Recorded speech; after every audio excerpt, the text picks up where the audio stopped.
seen in your interactions with previous lectures? Okay, so a few questions that I pulled from your discussions in the first few modules. Great questions here, by the way. So first question, what if when you complete your study, you find the theoretical framework you chose isn't as useful or applicable as you thought it would be? Do you revise to use another or explain why the theoretical framework you chose does not explain what you are studying?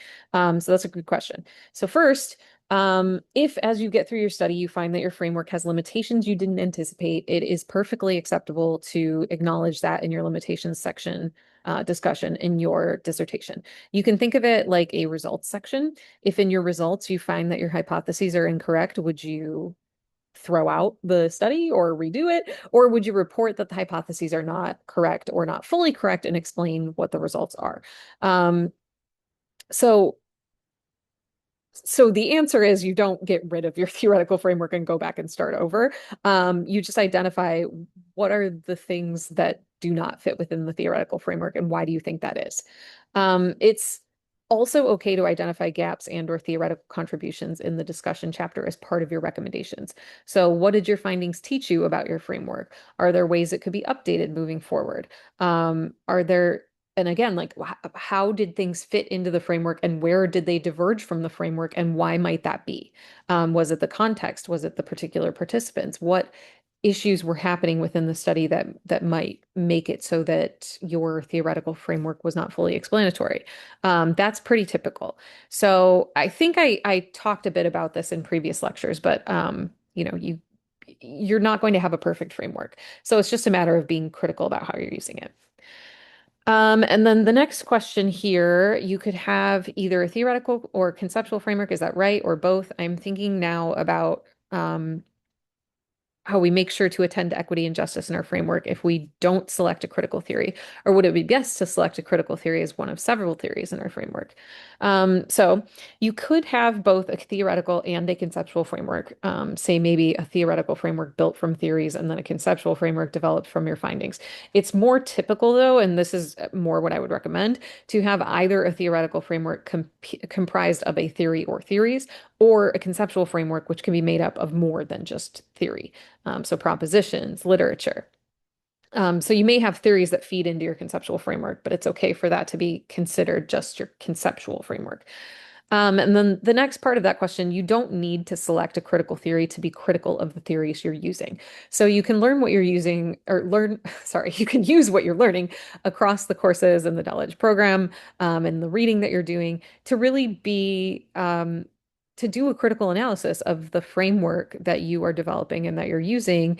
And if there are areas that it's not addressing equity, it's not addressing justice, then you can shore that up and identify limitations in that theoretical framework and shore that up by being critical of that and examining how you're going to and explaining how you're going to address those issues through your methodology. For example, you might be using more of a critical methodology, or through what you're learning from the literature, or through collaboration with your participants.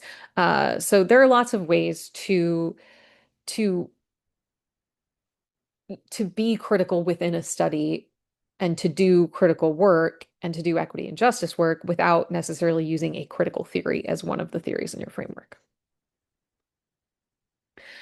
A few more questions. Which framework is the best fit when multiple theories could apply, especially in interdisciplinary work where boundaries are less clear? It's impossible to find a perfect framework. I talked about this before. You choose what you think fits best given your paradigmatic orientation, your research questions, your study purpose, your methodology, and then you ensure that you are using the framework critically, but identifying strengths and limitations at the same time. So as long as you've done the analytic work in selecting the framework, you're going to be okay there.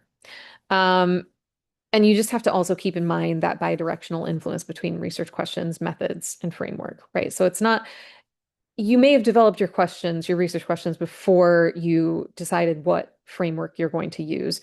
Um, but that doesn't mean that you can't make changes to the research questions. And the same thing with methods and methodology, right? You may have identified some of that beforehand, but it may be that your theoretical framework will help you to figure out exactly what your interview protocols are going to look like, or exactly which instruments you're going to use or constructs you're going to measure with a survey.